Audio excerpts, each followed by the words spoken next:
Welcome to SS Innovation's first episode of MantraCast. I'm here with our SS Innovation CTO, Mr. Ramakrishna Reddy. Rama, how are you today? Yeah, I'm fine. And also, thank you so much for having me here. Great. Well, we work in the same place, Yeah. so it's not that difficult. So Rama, I think you're probably one of the youngest CTOs in the realm of surgical robotics. So how does that make you feel first? It's definitely a great opportunity which I got it. And also, it also add a lot of immense responsibility on me.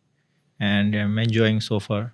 So let's talk about where it all started. So obviously you're an engineer. Yeah. So can you just, what kind of engineer are you? So I did my bachelor degree in electrical and electronic engineering.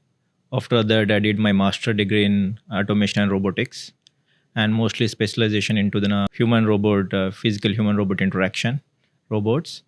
And after that, I did a lot of research in the surgical robotic systems and the medical robotic systems. So in a nutshell, I can say that I'm a more biased towards the electromechanical components. So I'm a mechatronics engineer. So mechatronics deals primarily with electronics and mechanical engineering. Yeah, and with the control system. So what's a control system? So control system is like a combination of software and also algorithms, and then a mechanical and also electronic. So because any electromechanical systems we need to control with different algorithms, who understand about the dynamics of the also electromechanical components. So that is overall as a control system. So when did you first know you wanted to become an engineer? Yeah, from the childhood, I was very clear that because in childhood also I used to play a lot of with the toys, especially with like DC motors and also some kind of robots. So ever since my childhood, I used to do a lot of projects as a hobby. And after during my finishing of secondary school, I'm more focused on to go towards an engineering side. So what was it? Can you remember what the first thing was that you made from the ground up from an engineering point of view? And how old were you? Yeah, it was like the class 7th or 6th, if I'm not mistaken. So at that time, I was like less than 12 years or 11 years. So I made a small tractor, which in India you can see in a lot of villages. So I got these wooden blocks from a nearby carpenter. And I brought them to my house, and also I had some DC motors in my house, and I make it exactly like a mini tractor. And I bought it in the nearby shop, some other electronic components like a LED and also battery. So that was my first project, and also still in my home. I can see in my hometown in the shelf. How big was it? The very small, this one. And it's functioning. It's a functioning. Wheels, motor. Still everything is functioning. Yeah, again, if you look at that prototype, that the project is also which I made exactly look like a mini version of tractor. So the front wheels are small with the fan bearings. At that time, you have this in a ceiling fan. There was a bearings where attached. There's a small wheels. In the back side, there's a big wheels. So the seating for the driver and then a passenger. So I made exactly like that. That's great. Yeah. So then that's class 7. Now you're in high school. So I know in India, right, engineering and medicine, they kind of follow the same track. But then instead of biology, then you probably took mathematics. Yeah, exactly. Right? Yeah. So in the +1, +2, we have an option to choose based upon whether you want to go for the doctor or the science side, especially the biology side. You can have an option to choose. And if people who want to familiar with the mathematics and who want to be an engineer, and they will go for the different path. So in your high school days, like, was there any inspiration, that really led you towards engineering? Yeah, beyond just building tractors. Yeah. So there, I usually mostly focus on mathematics and also the physics and social. So I more focus on those subjects. Maths is a favorite subject for me. So I'm inclined more towards an engineering side. Yeah, I've noticed recently on LinkedIn you've been posting a lot of these postings with a lot of calculus equations. Yeah. So tell me a little bit about that. Yeah, because the robotics, the first thing is when I say already you asked about the control system, the basic of the robotics lies everything on the linear algebra. So how you understand about the transformation matrix And even though if the robot is a combination of electromechanical components and also joints, the relation between the joint to joint, it's always the transformation matrix from the one point to another point. Okay. So this mostly on the linear algebra. Apart from that, again, if you go in more into the dynamics, the kinematics is mostly come the transformation matrix and knowing about the position of the end effector based upon the joints. But when you deep dive into the more into the dynamics of the electromechanical components like joints, so where you need to more focus on the Newton laws and the equations which we get from the dynamics like motion with respect to acceleration, and those things will more focus on that. And combination of both in kinematics and dynamics, you can say the control system. Okay. Yeah. So now, fast forward now from high school, and you did your bachelor's here in India. Yeah. You did that in Karimnagar too. In Karimnagar, where you're from, in Telangana. Yeah. Okay. Then how did you get the opportunity? I believe you did your master's in Italy, right? Yeah. So how did that opportunity arise? Yeah. So I can say one thing. When during my bachelor degree, my progress is also like systematic way. So in the high school, I was like an average student. After that, I can say in my +1, +2, I was like scored an above average student. I was scored a good marks. Then I choose an electrical and electronic course in my bachelor degree. And in the first year, I was a topper in my college. And since then, I was more focused both on one side education and one side is in extracurricular activities, especially the organization which I want to lead, like in a social service and also the other organization which will helpful for arranging the technical fest in the college. So I was continuously had led as a class representative in my complete college career. And the final year, I was also the college president, because it's also gave a lot of opportunity earlier stage of my life to run the organizations and also the lead the teams. So as a leadership roles also, I learned many things during my bachelor degree. So after that, I had a confusion that after I got the opportunity and also in the campus placements, during an interview, I already got few job offers. Then I had a confusion whether I need to pursue my higher education in a different field, in different countries. Because at that time, during my last year of the bachelor degree, my project was also on the robotics, mobile robot, like a dual tone multiple frequency, like where remotely you can control by calling that through the phone, you can control the mobile robot. So which will help it in a lot of defensive applications and also the nuclear power plants, which are helpful. So after that, I want to continue my higher education, but I searched a lot of options in India. At that time in 2012 and 13 time frame, there is a very less college and also the labs also not mature enough to do a lot of research in the robotics.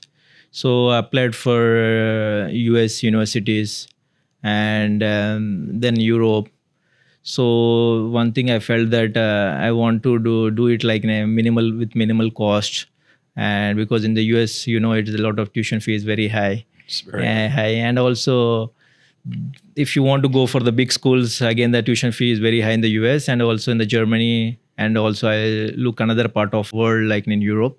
So and also in robotics is very good in the Europe also, especially in the Germany and also Italy. So I got some opportunities from University of Siena, which is near to Florence. Mm-hmm. I think people most aware about the Florence city. Firenze. Yeah, Firenze in Italy. Italian. So there is one professor who's Domenico Petrichesso. So he's also from couple of almost 3 decades, he's working in the core robotics.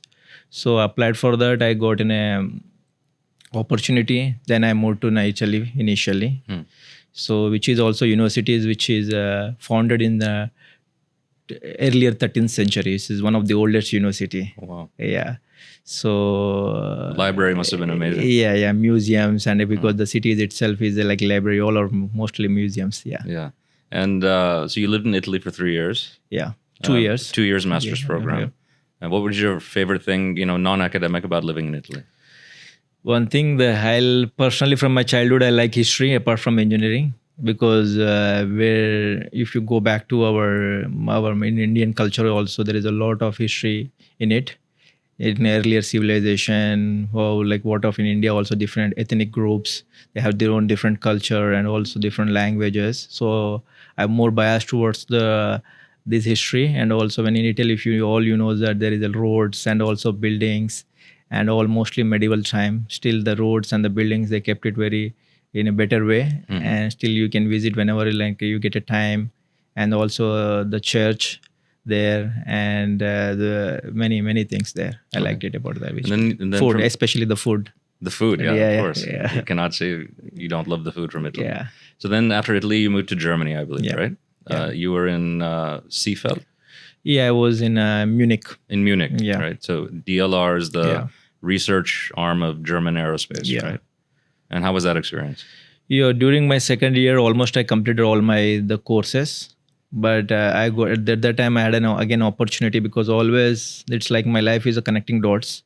Because when I moved from India to Italy, I was alone. I didn't know anyone, because the first time even there is no much students go to Italy at that time. And then after that I didn't stop at Italy there. Still I was more hungry on towards the learning on the robotics. So I applied for, there is in Europe there is a we have this in a program called Erasmus. So there is a very beauty of this program is they always switch the students from one university to another university. So they can continue the research over there. So I got, after finishing my course, only for the research, I applied for this program, Erasmus. And again, I got the scholarship.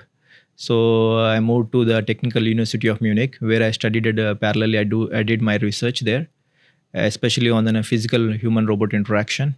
So where you have both collaboration between the humans and robots, there is some multiple tasks. And during my research in Munich, I met like senior engineer from the DLR.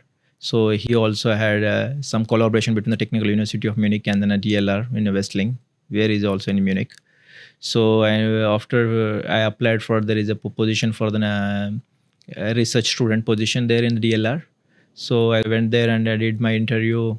And I got placed in the DLR for almost close to 1 year. So I continued my medical robotics research over there. In engineering today, that's not medical, excites you most, in the field of engineering. Like, where are we today?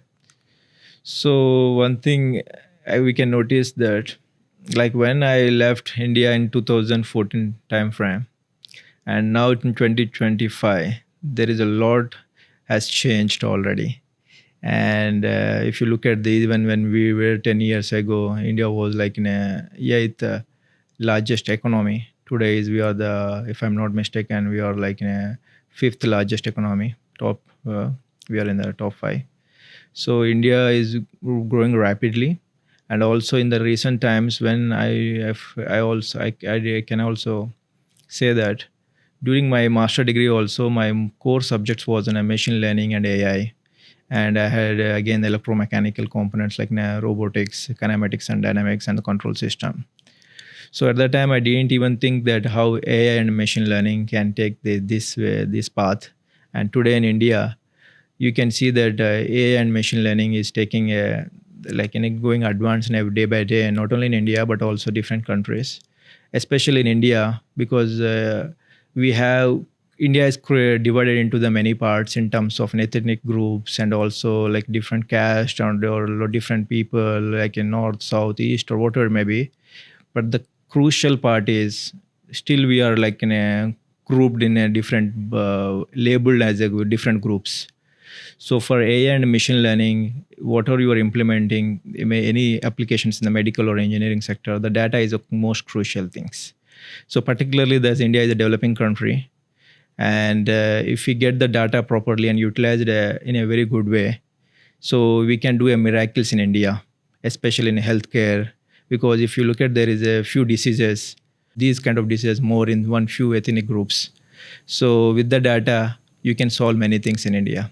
Yeah, with data, but also I believe that India, and as you mentioned, being in this sort of development phase, there's still a lot of gaps that should be filled, when it comes to, education, identifying, primary, secondary, tertiary, prevention. So, because ultimately, by the time the patients usually come to the doctors here in India, these are either they're coming because there's some physical discomfort that they're feeling. Otherwise, so this is they're symptomatic. Then they come in only to discover that they have late stage cancer, this and that. So I think, you're absolutely right. There are ways to be able to surveil, these things, amongst the population. One, because now you studied, engineering in India, then you went to Italy, then you went to Germany. Now you're the CTO of India's only surgical, soft tissue surgical robotic company. I wanted to get your thoughts on sort of, in the field of engineering right now, talking about, creativity and imagination, but, and how that, can be utilized in engineering versus reverse engineering. So what are your thoughts on this? So I can tell you that both has to go in a parallel way, because sometimes you need innovations and what you mentioned also, the new things when you're doing things, and at the same time the reverse engineering. Like especially like if you take as the new innovations, India is doing very well in the space. SS innovations we are also doing in the medical field. And at the same time, there is some life-saving devices and also a few diagnostic devices, which is already in the market, and also it's available in the different countries. So sometimes it's for the larger population. India is also close to 1.5 billion population. So for larger population also to take priority of our people also, sometimes which is already available in the different countries, and also the patent also expired. And if you want to do it for the helpful for the people, you can also do in a reverse engineer. At the same time, we need to always keep our innovations, always keep it, and also which is a benefiting and also giving an extra benefit for the people. We need to do it. See, the way that I'm looking at it, and maybe I can pose the question differently. So now we decided, at SSI that we didn't want to copy the existing surgical robotic systems. We all know very well that there are some, people who've done this. And then obviously they're doing it, via reverse engineering with some, minor cosmetic changes. So explain your experience now, because we said right from day one that we wanted to do something different. We didn't want to copy. Now, explain sort of, the challenges, and also the feelings you have now when we're sitting with the team during, design stage.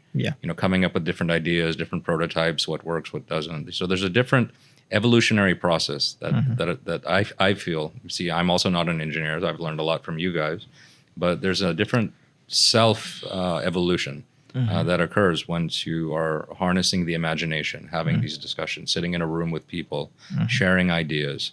And now ultimately we have this Mantra 3 robot, which you guys actually, designed and developed, from proof of concept to actual working surgical robotic system, I think in like 6 months. 6 months in the Mantra 2. So just let's talk about that process of, sitting in the room with your colleagues, designing, coming up with ideas, and then now the reality that it's actually operating on patients.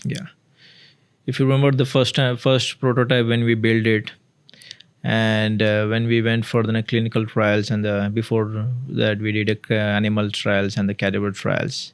Being an engineer, and also at the time in the 6 and 7 years back in India, who's working in the medical, especially the surgical robotic system, there is none.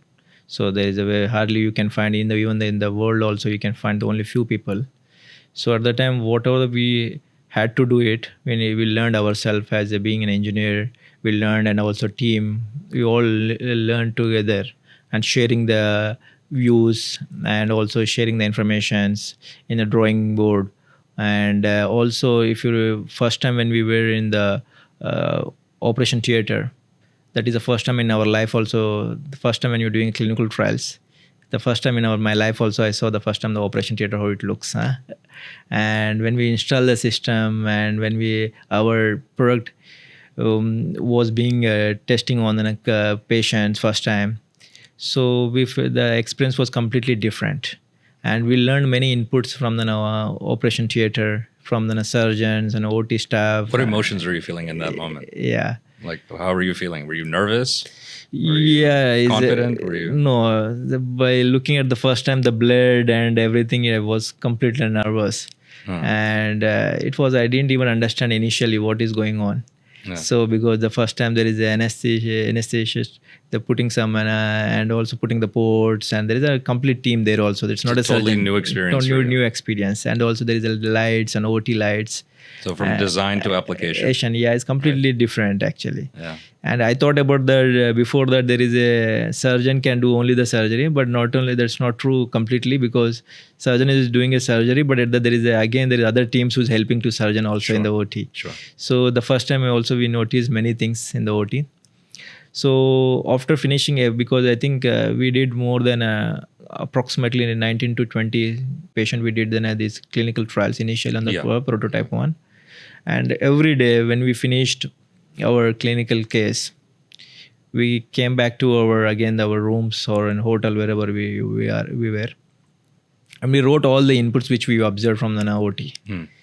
So we thought about during the parallel only when we were doing the clinical trials, and we started designing for the next generation. So the day which we after finishing our surgical procedure, we capture all the notes which we observed from the OT, and again we start building the next prototype. So during at that time we had mechanical engineers and software engineers, and also the different from the user perspective, as clinical engineers. So we all came together, because everyone has their own opinion. Some engineers always think about the engineering side, and that clinical engineers always think about the user perspective, and then software always think about what we can do, control the joints together or all these things. And we put all together and in a simulation format, and we played around with it with the workspace and also patient models and everything. We captured it. I can say that after from the first case to the 20th or 19th case, we almost finished our simulation prototype there. So with the help of, again, we have the Dr. Sudhir Srivastava also. He gave a lot of inputs because he himself is a world-renowned surgeon. So his inputs and also help us a lot and to build and all within the less time frame, the second generation. Yeah. So you've come a long way from building toy tractors to building very sophisticated surgical robotic machines. In your position, obviously, we feel that, it's important to share the knowledge. What knowledge or what advice would you share to, a young engineer watching you today? Definitely. One thing I can say that people, when they were during their childhood, or they have different family circumstances, and people are very good at if they go to the good schools, or if they come from the metropolitan cities, they access to the good opportunities. But if you have the willpower and the zeal, and whether you in the early stage of your life you don't have any options or exposure to look many things, but you have persistence and also zeal power, and you can continue to learn many things, whether it will come from the later stage of your life, but you keeping on focus on what you want. Because I was from the childhood, I was very clear whether I get a good school access or it doesn't matter. I was the first guy who went from my college to Italy, and I was the first guy in my village, or if now it is in a part of my Karimnagar, but earlier it was village. I was the first guy who went from my village to in Europe for education. So I thought from childhood I was very clear that whatever maybe happens, of course it's a temporary, but you need to look for the longer solution where you want to be in the future. And whether you had knowledge is also, again, time to time you can increase your skills. You can expertise also, you can increase time to time. These are all you can achieve with only putting a lot of hard work and very focused. So young engineers also, I can tell that, again, just focus on what you want. It's okay. Sometimes you get good opportunities, or sometimes you will not get, but sometimes you get paid well, or you can pay very less. It doesn't matter. You need to focus on what you want to be. And at the same time, you need to work with the team, because alone you can travel not far. Together with the people, or together with a lot of people, only you can achieve many things. So working in a team is the most important. And that is a small suggestion for them. There's an African proverb that says, if you want to go fast, go alone. If you want to go far, go together. Yeah, that's right. Yeah. Well, Rama, this has been a lot of fun. Thank you for telling us about yourself. I learned a lot about you, and thank you for blessing the first episode of MantraCast. So thank you very much. Thank you so much, Vishwa. And also, this is my also first podcast. Maybe I will going to improve more. Maybe in future podcast. I think you did great. Thank you very much. Thank you so much. Yeah.